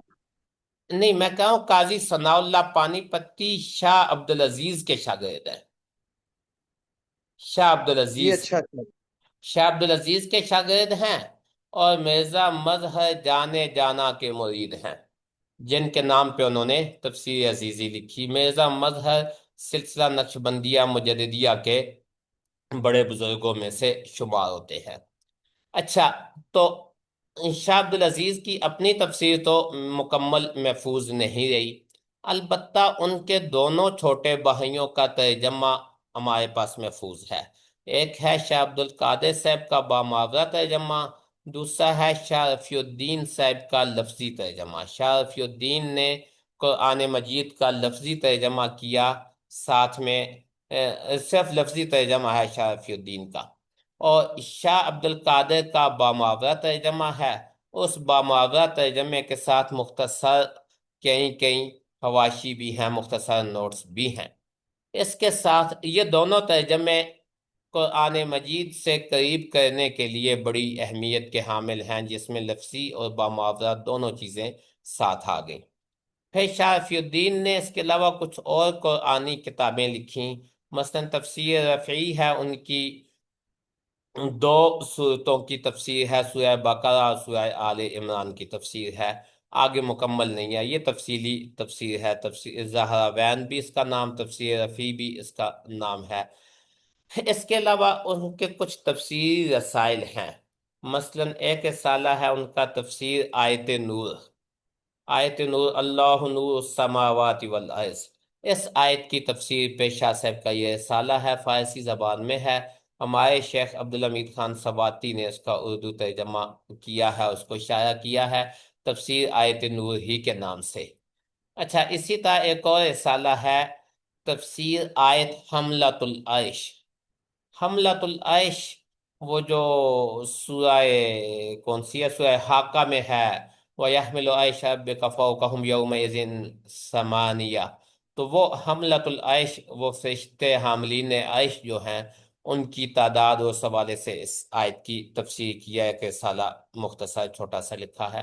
اس کے علاوہ بھی رسائل شاہ رفیع الدین میں قرآن مجید کی تفسیر کے حوالے سے مختلف عمدہ استدلال و نمونے ہمیں ملتے ہیں۔ شاہ عبد القادر صاحب نے صرف قرآن مجید کا بامعنی ترجمہ کیا ہے، اور اس ترجمے کے ساتھ انہوں نے قرآن مجید کا یہ جو ترجمہ کرتے تھے یہ علماء کو پڑھایا ہے۔ یہ ترجمہ شاہ عبد القادر صاحب سے سید احمد شہید بریلوی نے پڑھا، اور باقی اہل علم نے بھی ان سے پڑھا۔ تو شاہ صاحب اکبری مسجد میں بیٹھتے تھے، ترجمہ لکھتے بھی تھے، اور جو لکھتے تھے آگے دیگر اہل علم کو پڑھاتے تھے۔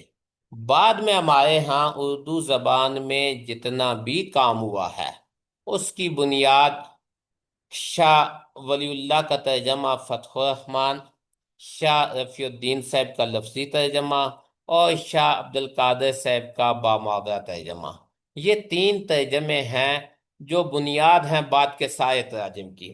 ہمارے یہاں ایک بڑے بزرگ گزرے ہیں ڈپٹی نذیر احمد۔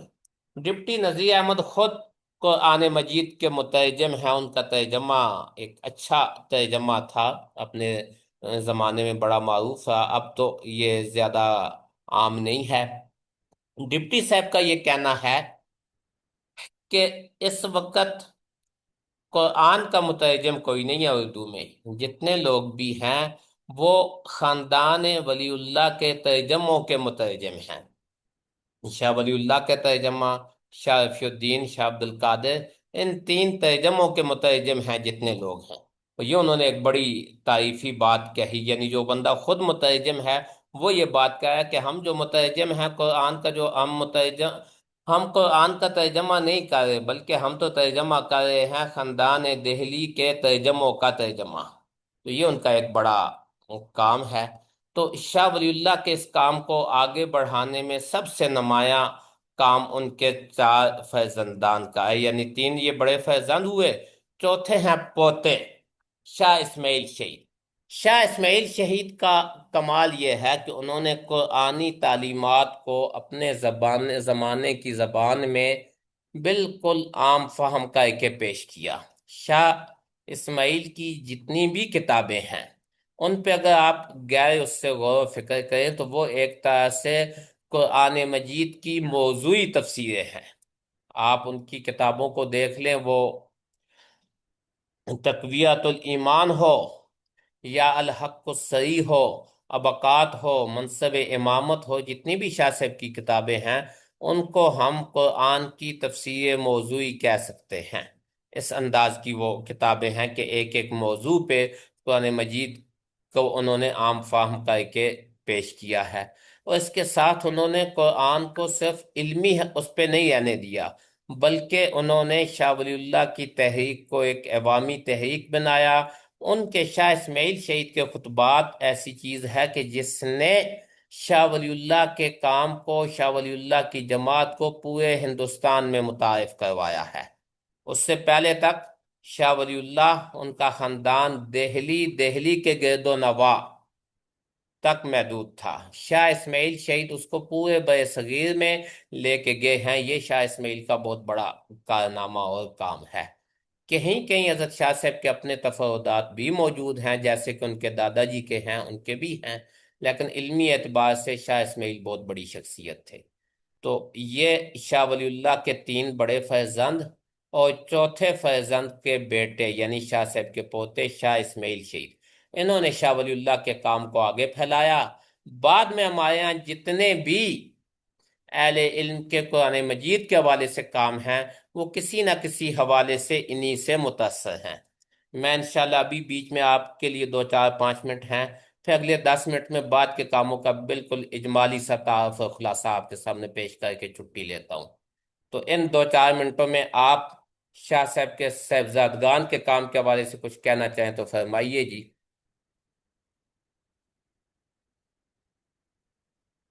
جی مفتی صاحب یا باقی حضرات،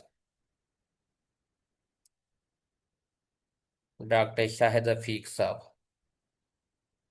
صفیہ نور، لائبہ نور، آئرہ الوی اور دیگر اہل علم۔ مزمل بھائی آج بالکل ہی خاموش ہیں۔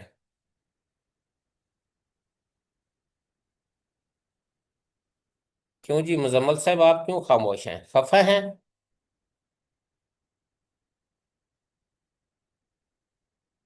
لگتا ہے کہ نماز پڑھنے چلے گئے مزمل بھائی۔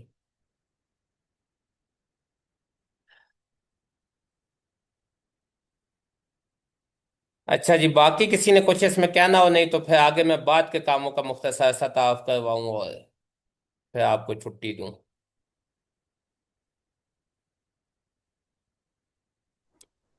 جی آزاد کروا دیں شاہد صاحب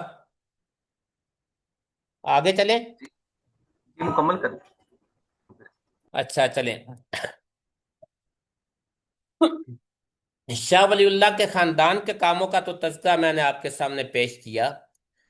آگے چل کے ہمارے یہاں جو علمی سلسلے مختلف چلے ہیں، اس کو اگر ہم اپنی سہولت کے لیے تقسیم کریں تو ہم 2 3 حصوں میں تقسیم کر سکتے ہیں۔ ایک ہے کیا کہتے ہیں دیوبندی تحریک، اسی طرح سے سید احمد خان کی تحریک ہے، دونوں مولانا مملوک علی نانوتوی کے سلسلے سے آگے چلے، مولانا رشید الدین خان دہلوی کے سلسلے سے آگے چلے، مولانا شاہ عبد الغنی کے سلسلے سے، مولانا احمد علی سہارنپوری کے سلسلے سے یہ دونوں آگے بڑھے۔ اچھا، پھر ان کے ساتھ ہے اہل حدیث تحریک، اور پھر اہل حدیث تحریک کے ساتھ ساتھ ہمارے ہاں بریلوی مکتب فکر کے اہل علم ہیں۔ ان سب کا سلسلہ کسی نہ کسی صورت میں جا کے حضرت شاہ ولی اللہ پہ ملتا ہے۔ دیوبندی سر سید احمد خان سے بات شروع کر لیتے ہیں۔ سر سید احمد خان خود کو شاہ ولی اللہ اور حضرت مرزا مظہر جانے جانا کی طرف منسوب کرتے ہیں، اور سر سید کے بہت سے کاموں سے کے اہل علم، ان کے زمانے کے اہل علم نے بھی، بعد کے اہل علم نے بھی اختلاف کیا، لیکن بہرحال سر سید کی قرآن حکیم کی جو تفسیر ہے، تفسیر القرآن وہو الہدی والفرقان، یہ بہت عمدہ اچھی تفسیر ہے، بعض اختلافات کے باوجود۔ یعنی بعض چیزیں اس میں ایسی آئی ہیں کہ جن کے بارے میں خود ڈپٹی نذیر احمد یہ تبصرہ کرتے ہیں کہ یہ تو اس میں ایسی ایسی چیزیں بھی آئی ہیں کہ جن کا خیال نہ خدا کو سوجا، نہ رسول خدا کو سوجا، اور نہ ہی وہی لانے والے فرشتے کو سوجا، نہ بعد کے اہل علم کو، بس وہ سید ہی کو وہ خیالات سوجے ہیں۔ تو یہ انہوں نے اس پہ ایک بڑی تنقید کی۔ تو بعض چیزیں اس میں ایسی ہیں، لیکن بحیثیت مجموعی نوجوانوں کو قرآن سے قریب کرنے کے لیے ان کے اپنے زمانے کی ایک خدمت تھی، اور کئی ساری غلطیوں کے باوجود ایک عمدہ خدمت ہے۔ اچھا، سید کے بعد ان کے رفقا میں علامہ شبلی نعمانی ہیں، ان کا قرآن حکیم کے حوالے سے بڑا کام ہے، اور بہت اچھے ان کے رسائل اور مختلف مضامین قرآن، علامہ شبلی کی قرآن فہمی پہ مستقل کتابیں لکھی گئیں اور اچھے اہل علم میں شمار ہوتے ہیں۔ علامہ شبلی کے بہانجے بھی ہیں، شاگرد بھی ہیں، مولانا حمید الدین فرحی، ان کو فہم قرآن پہ ایک مستقل دسترس ہے، ان کا ایک اپنا مستقل مکتب ہے فہم قرآن کا، تو وہ بھی بالواسطہ شاہ ولی اللہ ہی سے متاثر ہیں۔ اچھا، اسی طرح دیوبندی تحریک کی اگر ہم بات کریں تو دیوبندی جماعت کے پہلے درجے کے جتنے بھی مفسر ہیں، وہ مولانا شاہ اشرف علی تھانوی ہیں، حضرت شیخ الہند مولانا محمود حسن ہیں، مولانا تھانوی ہیں، مولانا عاشق الہی میرٹھی ہیں، یہ سارے شاہ ولی اللہ سے متاثر ہیں۔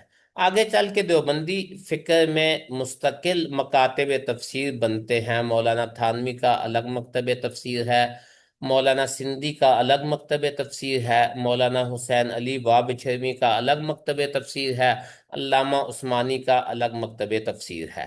یہ جو مکاتب تفسیر ہیں مستقل، معمولی اختلافات کے ساتھ، یہ ایک ہی چیز ہے، ایک ہی لڑی کی الگ الگ آگے، ایک ہی پودے کی آگے شاخیں ہیں علیحدہ علیحدہ۔ تو یہ سارے کے سارے حضرت شاہ ولی اللہ سے منسوب ہیں۔ شاہ ولی اللہ ہی کے کام کے مختلف حصوں میں جس کا ذوق زیادہ تھا اس کو انہوں نے ترجیح دے دی، وہ ان کے ہاں زیادہ پایا جاتا ہے۔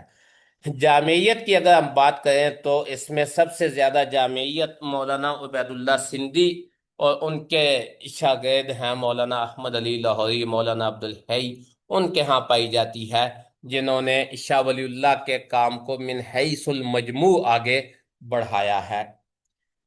تو اچھا، ان کے تفسیری کام، کتابیں، اس کو فی الحال ہم چھوڑتے ہیں کہ ان کی کون کون سے تفسیری کتابیں اور کام ہیں۔ اہل حدیث تحریک میں میاں نذیر حسین محدث دہلوی اہل حدیث تحریک کے بانیوں میں سے ہیں۔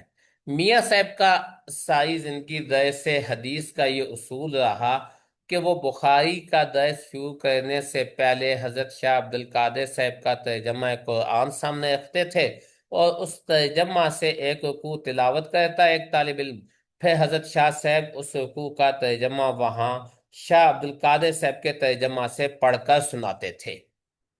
تو آگے پھر جتنے بھی اہل حدیث تحریک کے اہل علم ہیں وہ میاں صاحب سے متاثر ہیں، اور اس میاں صاحب کے قرآن فہمی کی بنیاد شاہ عبد القادر دہلوی کا یہ ترجمہ ہے کہ اس کو وہ اتنی اہمیت دیتے ہیں کہ اس ترجمہ کو پڑھ کر سناتے ہیں۔ خود میاں صاحب کی اپنی قرآن حکیم پہ، اصول تفسیر پہ، علوم القرآن پہ کتابیں بھی ہیں۔ آگے ان کے حلقے کے اہل علم میں پھر جتنے لوگ ہیں، نواب، کیا نام ہے ان کا، چلے اب میرے ذہن سے نام نکل گیا، نواب صاحب ہیں ان کے حلقے میں۔ پھر حضرت مولانا ثناء اللہ امرتسری ہیں جن کی 3 الگ الگ تفسیریں ہیں، عربی میں بھی ہے، اردو میں بھی ہے، مختصر بھی تفسیر ہے، تفصیلی بھی ہے۔ جی، جی مفتی صاحب۔ تفسیر سنائی۔ ہاں، تفسیر سنائی ہے، مولانا ثناء اللہ احمد سعید کی 3 تفسیریں ہیں۔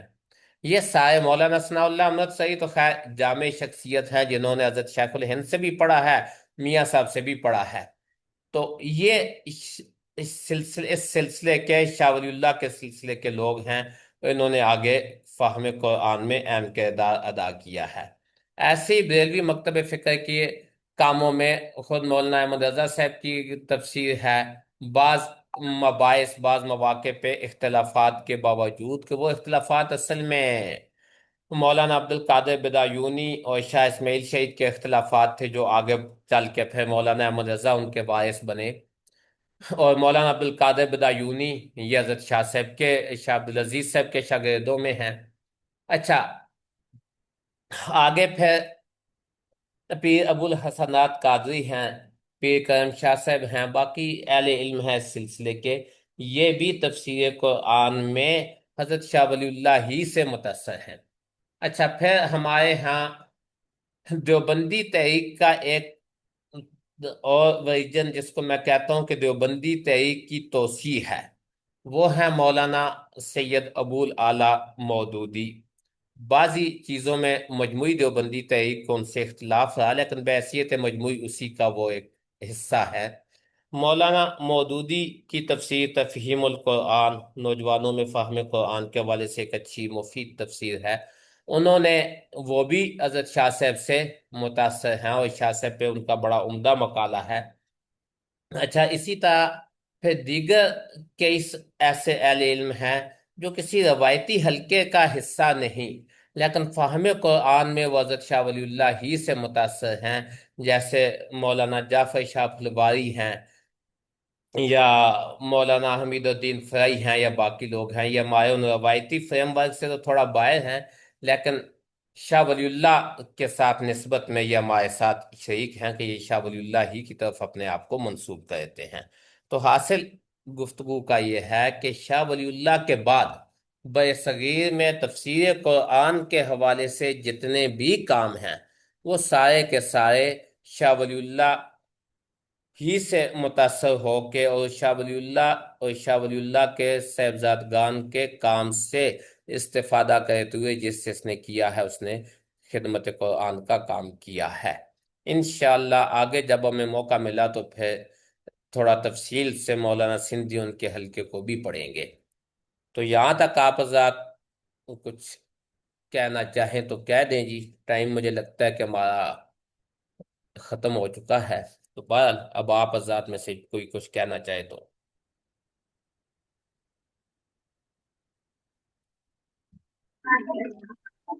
السلام جی علیکم حضرات، ورحمۃ اللہ وبرکاتہ۔ وعلیکم السلام۔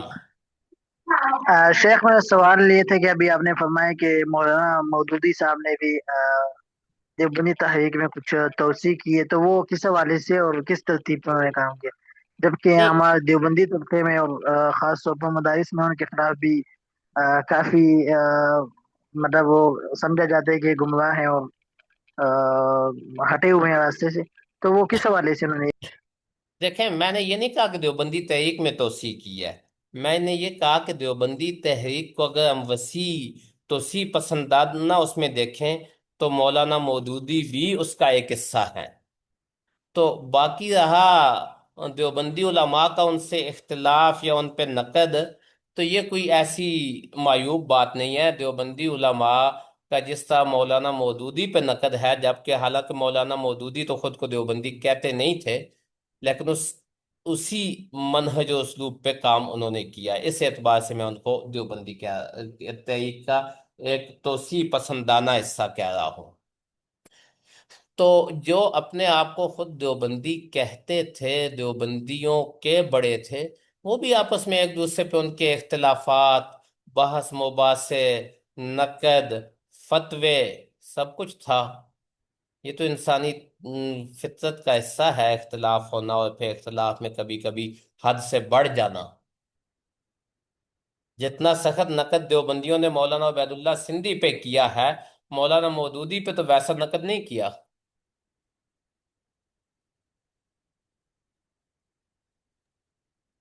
جی ٹھیک ہے، جزاک اللہ۔ جی، اور حضرات کوئی کچھ فرمانا چاہیں؟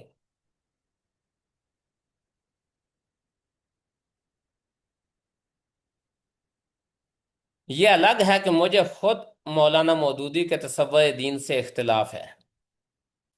اقامت دین کا جو ان کا تصور ہے، اس کو اس سے مجھے اختلاف ہے۔ میں اس کے بجائے مولانا سر سندھی کا جو تصور ہے اس کو سر زیادہ جو ترجیح دیتا ہوں۔ سر مولانا مودودی سر مولانا مودودی زیادہ مطلب ہم کہہ سکتے ہیں کہ گمراہی میں تھے، یا جوید احمد غامدی صاحب؟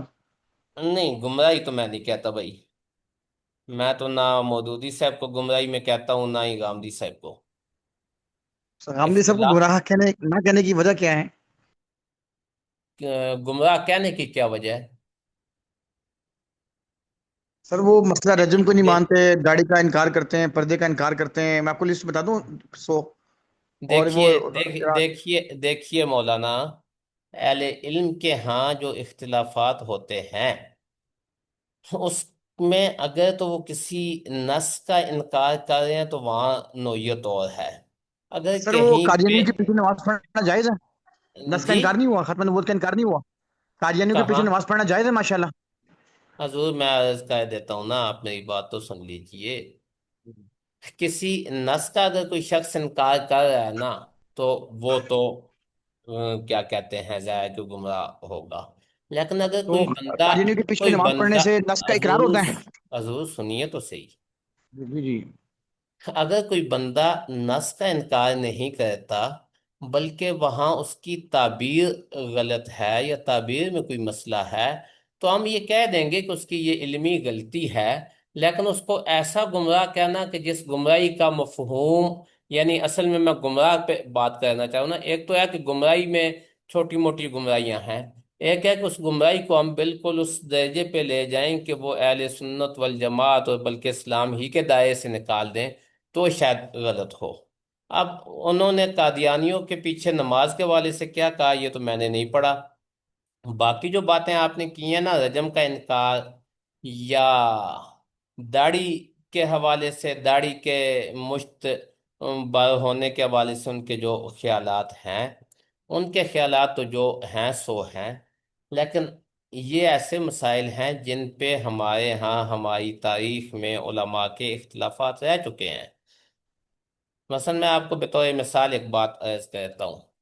ہمارے ایک بہت بڑے بزرگ تھے مولانا احمد شہید دہلوی، آپ حضرات میں سے کون کون ان کو جانتے ہیں؟ میں جانتا ہوں سر۔ یہ کون ہے؟ سر یہ ایک معروف انسان تھے، عالم دین تھے غالباً، اور یہ دہلی کے علاقے کے تھے۔ ان کو صاحبان الہند کہا جاتا ہے۔ جمعیت علماء ہند کے پہلے ناظم اعلیٰ ہیں۔ جمعیت علماء ہند کے صدر حضرت مفتی کفایت اللہ صاحب دہلوی ہیں۔ جمعیت علماء ہند کے ناظم اعلیٰ ہیں مولانا احمد شہید دہلوی، بڑے دیوبندی بزرگوں میں شمار ہوتے ہیں۔ تفسیر ہے ان کی قرآن حکیم کے اوپر، اور اس شخص کو اللہ نے یہ اعزاز بخشا کہ زندگی کے آخری 16 سال قرآن مجید کی خدمت میں گزارے ہیں۔ اور عجیب اتفاق دیکھیے کہ جس دن انہوں نے تفسیر کا آخری سبق لکھوایا، میں آگے کبھی موقع ملا تو ان کی تفسیر پہ انشاءاللہ تعارف آپ کو کرواؤں گا، تو آخری سبق جس دن مولانا نے لکھوایا اس دن صبح سبق لکھوایا 10 بجے، شام کو انتقال ہو گیا، اور اگلے دن اسی وقت ان کی تدفین ہوئی جس وقت انہوں نے آخری تفسیر کا درس لکھوایا تھا۔ یعنی قرآن کی تفسیر ہی کے لیے اللہ نے ان کو زندہ رکھا ہوا تھا، بڑی باکمال شخصیت ہیں۔ اپنا واقعہ بیان کرتے ہیں، کہتے ہیں کہ میں گیا ازہر میں، تو بڑی لمبی داڑھی تھی حضرت کی۔ کہتے ہیں کہ میں وہاں وضو کر رہا ہوں تو سارے لوگ مجھے آنکھیں پھاڑ پھاڑ کے دیکھ رہے ہیں کہ یہ کدھر سے آ گیا اتنی بڑی داڑھی والا۔ مطلب مجھے ان پہ تھوڑا تعجب بھی ہوا کہ یہ جو بھی آتا ہے تو مجھے ہی غور سے کیوں دیکھے جا رہا ہے۔ بہرحال کہتے ہیں میں نے کہا کہ ٹھیک ہے، میں بیچ میں اجنبی ہوں اس لیے یہ لوگ مجھے دیکھ رہے ہوں گے۔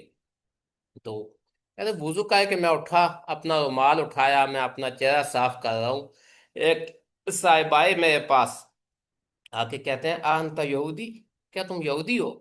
میں نے کہا لا واللہ یا انا مسلم، میں یہودی نہیں، میں تو مسلمان ہوں۔ تو اس نے کہا جب تم مسلمان ہو تو ما ہاذا، یہ اتنی بڑی داڑھی یہ کیا ہے؟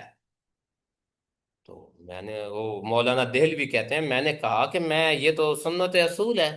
تو اس بندے نے مجھے کہا کہ کیا اما سمعت قول رسول اللہ صلی اللہ علیہ وسلم من تشبہ بقوم فہو منہم، کیا تم نے رسول اللہ کا یہ قول نہیں سنا کہ جو شخص جس کی مشابہت اختیار کرتا ہے وہ ان میں سے ہے؟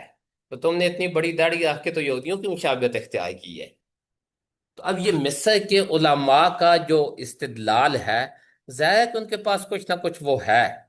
تو اس وجہ سے میں یہ کہتا ہوں کہ ہم جس فقہ کے، جس اس کی پیروکار ہیں، جس کی پیروی کر رہے ہیں، ہمارے لیے وہ ہے۔ لیکن اگر اہل سنت والجماعت کے درمیان کسی مسئلے میں کوئی جزوی اختلاف ہے تو اس کی بنیاد پہ میں کسی کو گمراہ نہیں کہتا۔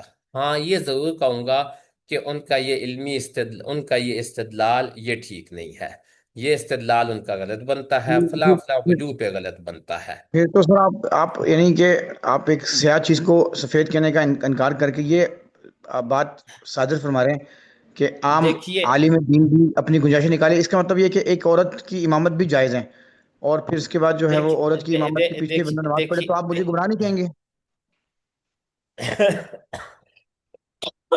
نہیں میں تو نہیں کہوں گا، اگر آپ کے پاس کوئی دلیل ہے تو۔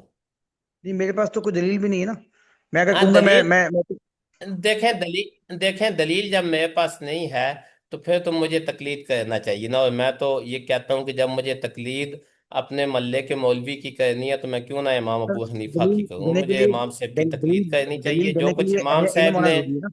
اور جی تو اسی لیے میں اختلاف کہوں نا کہ پھر ہمیں اہل علم کرنا چاہیے، باہر نہیں جانا اس چاہیے۔ مطلب سے آپ یہ جواز کا فتویٰ نکال رہے ہیں ایک قادیانی جس کا کس کے جو جواز قادیانی کا؟ جو اس سیرے سے اسلام کا جس کا تصور ہی نہیں ہے. نہیں، قادیانیوں کے لیے استغفر اللہ میں کیوں جواز کا تصور جی. نکالوں بھائی؟ قادیانی دیکھیں مسلمان پر ہی آپ نہیں تو ہے۔ آپ ایک بندے کو گمراہ ہی نہیں کر رہے اس دیکھیں بات سے. دیکھیں آپ جب ایک کوئی بندے کو شخص گمراہ ہی نہیں کر رہے کہ جس بندے نے یہ فتویٰ دیا دیکھیں ہے. دیکھیں جب کوئی شخص رسول اللہ کی اتھارٹی کو چیلنج کرتا ہے تو میں اس کو کیسے مسلمان کہوں گا؟ مثلا میں اس بات پہ کسی کو کافر نہیں کہتا اگر کوئی یہ کہے کہ بخاری کی یہ روایت رسول اللہ سے ثابت نہیں ہے، وہ کافر نہیں ہے۔ لیکن اگر کوئی یہ کہے کہ بخاری کی یہ روایت تو ضرور سے ثابت ہے لیکن یہ میرے لیے حجت نہیں ہے، تو گویا کہ رسول اللہ کی اتھارٹی کو چیلنج کر رہا ہے، وہ منکر سنت رسول اللہ کی اتھارٹی کا منکر ہے، وہ مسلمان نہیں ہوگا۔ ان دونوں باتوں میں فرق ہے۔ ایک کہتا ہے کہ بخاری کی یہ روایت رسول اللہ سے ثابت نہیں ہے، وہ اس کے ثبوت کا انکار کر رہا ہے، وہ امام بخاری پہ نقد کر رہا ہے، تو امام بخاری پہ اگر نقد کر دیا تو اس سے کافر نہیں ہوگا۔ لیکن اگر کوئی بندہ رسول اللہ کی اتھارٹی کو چیلنج کرتا ہے ایک بندہ تو پھر وہ نص قطعی کا انکار کرے، نص قطعی کا انکار کر کے اس کی تعویل کریں جو تعویل کرتے ہیں ہمارے قادیانی صاحبان ذلی بروہی، دیکھیں، اور یہ جو ہے وہ فلاں یہ اس کا نہیں قادیانی تو کافر ہے اور نا، انہی کی امامت کو قادیانی تو نیا نبی مان رہا ہے بھائی۔ گاڑی کو کافر ہے. یہاں تک تو میرا قادیانی آپ متفق ہیں اللہ. یہ تو امت کا یہ تو مجموعی مسئلہ ہے نا، امت کے مجموعی قادیانی مسئلے تو میں نیا آپ. نبی مان رہا ہے نا، وہ تو نیا نبی خود کو بنا رہا ہے، لیکن اس کے جو پیروکار نیا سے نبی نبی مان مان رہے رہا ہیں۔ ہے اس کے پیچھے امامت کے تصور میں بات کر رہا ہوں. اچھا، دیکھیں یہ مجھے جو نبی معلوم مان نہیں رہا نا، ہے اس اسی بات کی میں اس بات یہ کی تو میں نے پہلے وضاحت کر دی حضرت، اس بات کی میں نے پہلے وضاحت کر دی کہ مجھے نہیں معلوم کہ کیا انہوں نے قادیانی کی امامت کے بارے میں کیا کہا ہے، مجھے نہیں معلوم تفصیل۔ چلیں ٹھیک ہے آپ دیکھ لیجیے. ہاں یعنی مجھے وہ تو میں نے پہلے وضاحت کر دی نا، مجھے نہیں معلوم۔ جس حد تک مجھے جو چیز مجھے معلوم ہے اس پہ تو میں رائے دوں گا نا، جو مجھے نہیں معلوم تو مجھے کیا ضرورت ہے کہ میں وہاں رائے دیتا رہوں؟ میں السلام کہنا علیکم یہ ورحمۃ اللہ چاہتا وبرکاتہ. جی جی شیخ جی مکرم، آپ نے اختلاف رائے کے حوالے سے بڑی اصولی بات فرمائی ہے، اور ہمارے خیال سے استاد اعظم علامہ زاہد الراشی صاحب کے بھی یہی اصول اختلاف ہے کہ دلیل کی بنیاد پر کسی بات کو رد کیا جائے گا اور دلیل کی بنیاد پر ہی اختلاف کیا جائے گا. جی جی ہمارے خیال میں مطلب جن حضرات کو یہ اختلافات کے حوالے سے کچھ اگر شبہ و اشکالات بھی ہیں تو شیخ مکرم کے کتب سے استفادہ کیا جا سکتا ہے. اور ساجی کا تو یہ خاص اصول ہے کہ وہ دلیل کی بنیاد پر کسی بات کو رد بھی کرتے ہیں اور دلیل کی بنیاد پر اختلاف کرتے ہیں، اور دلیل کی بنیاد پر ہی ہر کسی کے لیے اختلاف کا حق مانتے ہیں کہ بھئی جی آپ مجھ سے بھی اختلاف کر سکتے ہیں لیکن دلیل کی بنیاد پر. تو جی لیکن ایسا یہ نہیں کہ کسی کو گمراہ قرار دیا جائے اور کافر قرار دیا جائے ایسے ہی بلا وجہ. دلیل کی بنیاد پر بات ہو سکے گی. ہاں، اصل میں ہم تو چونکہ یہ علم الدعویٰ پڑھ رہے ہیں تو دعویٰ میں ہمارے لیے بنیاد یہی چیز ہونی چاہیے نا۔ ہاں جہاں کہیں جب دارالفتاء میں بیٹھیں گے تو پھر مسئلہ نوعیت الگ ہے۔ ہمارے یہاں استاد جی نے بڑی ایک عمدہ بات فرمایا کہتے ہیں کہ ان سے جب کوئی بندہ رائے مسئلہ پوچھے تو کہتے ہیں کہ رائے بتا دیتا ہوں، فتویٰ نصرت العلوم سے جا کے لو۔ تو اور پھر استاد جی نے تو اس پہ بڑے عمدہ کام کیے ہوئے ہیں، اختلافات ادب الاختلاف پہ استاد جی کے اچھے مضامین موجود ہیں، مکالمہ بین المذاہب پہ استاد جی کی گفتگویں موجود ہیں، ان سے ہمیں استفادہ کرنا چاہیے۔ استاد جی کی ایک کتاب ہے جاوید احمد غامدی صاحب کے چند منفرد افکار کا مختصر جائزہ. جی جی ساجن نے یہ مجھے توفتاً دی تھی، اور بہت بات کمال کتاب ہے. اس میں جتنے بھی ان کے حجت حدیث اور پردہ جہاد اور ان کے والے سے جی جتنے بھی اختلافات ہیں انہوں نے اس میں رد کیا ہے لیکن دلیل کی بنیاد پر، اور دلیل کی ہاں بنیاد پر ان سے اختلاف کیا ہے، تو وہ میں خاصے ایس پڑھنی چاہیے میرے واقعی. ایسا ہی ہے۔ استاد جی کی جو کتاب ہے نا، غامدی القاء فکر کے ساتھ ایک علمی مکالمہ، یہ 2007 میں شائع ہوئی تھی، یہ میں نے اور مولانا سعید کس کی صاحب نے، کتاب ہے؟ استاد جی مولانا زید الراشدی صاحب کی کتاب کا نام بتا دیں ذرا دوبارہ. ایک علمی مکالمہ، علمی و فکری مکالمہ غامدی القاء فکر کے ساتھ، ٹھیک ہو گیا. یہ میں نے اور مولانا سعید ثاقب صاحب نے کمپوز کی تھی۔ مزمل صاحب آپ کے لیے عرض کر رہا ہوں، جی یہ جی شیخ. یہ 2007 میں ہم اشعیہ اکیڈمی میں کام کرتے تھے تو اس زمانے میں یہ مضامین کمپوز ہوئے تھے۔ اور بڑے اچھے، اس سے ہم نے بہت سی چیزیں سیکھی ہیں۔ بعد میں جب اس کی تقریب رونمائی تھی تو پھر گامدی حلقے کے بھی کئی اہل علم اشریہ تشریف لائے تھے، اور انہوں نے اپنے خیالات کا اظہار بھی کیا تھا۔ شیخ نے خان سے دیا تو نام چن کے دیا، اسی والے سے ایک اور کتاب دی جس کا نام ہے جناب جاوید مامدی صاحب کے چند منفرد افکار کا مختصر جائزہ۔ وہ ہاں میرے بس خیال سے 135 نہیں صفحات کی کتاب ہے۔ نہیں، اب یہ جو نئی آئی ہے اس میں کچھ اضافے بھی ہیں۔ جی یہ جی یہ جو اب نئی آئی ہے اس میں کچھ اضافے بھی ہیں، اب کچھ مضامین اور بھی اس میں اضافہ کر دیے گئے ہیں۔ بہرحال جی حضرات کرام، عرض کرنے کا مقصود آج کی بحث کا سارا، یہ بیچ میں تو گفتگو ہماری دوسری طرف چلی گئی، اصل یہ ہے کہ حضرت شاہ ولی اللہ اور ان کے کام کا ہمیں تعارف ہونا چاہیے، اور ہمیں بطور خاص جو اپنی نسبت ہم حضرت شاہ ولی اللہ کی طرف کرتے ہیں تو شاہ ولی اللہ کے کاموں کو ہمیں پڑھنا بھی چاہیے۔ اب شاہ صاحب اور شاہ صاحب کے فرزندان کے بہت سے کام ایسے ہیں کہ ہم ان سے صحیح سے واقف ہی نہیں ہیں، تو ہمیں ان سے واقفیت ہونی چاہیے، انہیں پڑھنا چاہیے، وہ اچھی علمی چیزیں ہیں۔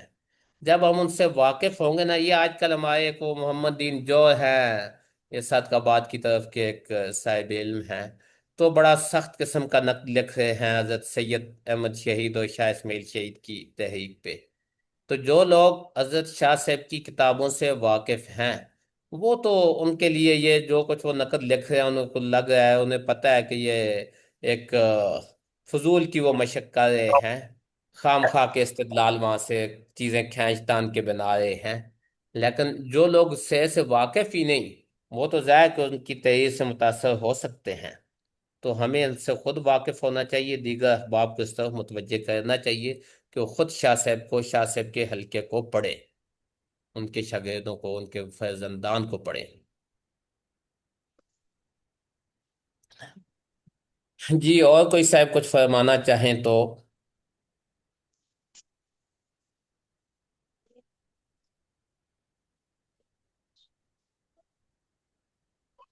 اچھا جی چلے، اللہ خیر کرے۔ تو اب تک جو کچھ میں نے آج آپ کے سامنے پیش کیا ہے، ایک تو آپ حضرات یہ کوشش کریں کہ اس کو مختصر سے کچھ نوٹس وغیرہ کوئی چیز اپنے پاس بنا لیں، اور ساتھ اگلا کام یہ کریں کہ حضرت شاہ ولی اللہ کا جو کام ہے نا، یعنی ان کا جو ترجمہ ہے، اس کے منہج پہ، ان کے اسلوب پہ کچھ چیزیں لکھیں، ان کے حاشیہ قرآن پہ لکھیں، جو مولانا سندھی نے ان کے حاشیہ قرآن پہ تبصرے کیے ہیں، مفتی صاحب ہو سکے تو اس کو تلاش کریں اور اسے پڑھیں، بڑی عمدہ اور اچھی چیزیں ہیں۔ مولانا وہ سندھی دوبارہ کا بتا دیں۔ ایک، مولانا عبید مولانا اللہ سندھی۔ سندھی، عبید اللہ جی جی سندھی، مولانا، جی جی ان کا ایک مقالہ ہے جو دہلی سے لکھنؤ سے ایک رسالہ شائع ہوا کرتا تھا، الفرقان۔ الفرقان کا شاہ ولی اللہ نمبر مولانا منظور نعمانی نے شائع کیا تھا، تو اس میں الفرقان نمبر الفرقان رسالہ ہے، اس کا شاہ ولی اللہ نمبر، شاہ ولی اللہ الفرقان، نمبر۔ جی الفرقان رسالہ ہے، اس کا شاہ ولی اللہ نمبر مولانا منظور احمد نعمانی نے اپنے زمانے میں اپنی ادارت میں شائع کیا۔ اس کے اندر مولانا عبید اللہ سندھی کا مقالہ بھی ہے، مولانا گیلانی کا بھی ہے، قاری طیب صاحب کا بھی ایک مختصر سا مضمون ہے، اور مولانا مودودی کا بھی ہے، تو بڑا اچھا عمدہ رسالہ ہے۔ تو اس میں جو مولانا سندھی کا مقالہ ہے نا، وہ بڑی جامع چیز ہے۔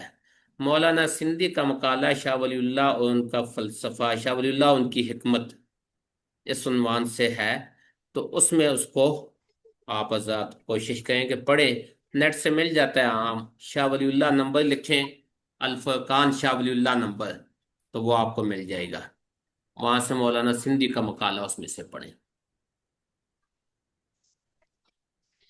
نوٹ کر لیا سر۔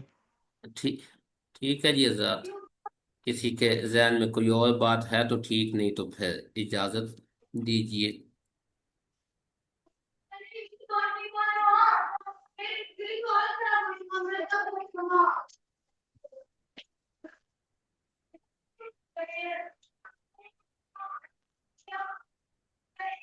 السلام علیکم ورحمۃ اللہ وبرکاتہ۔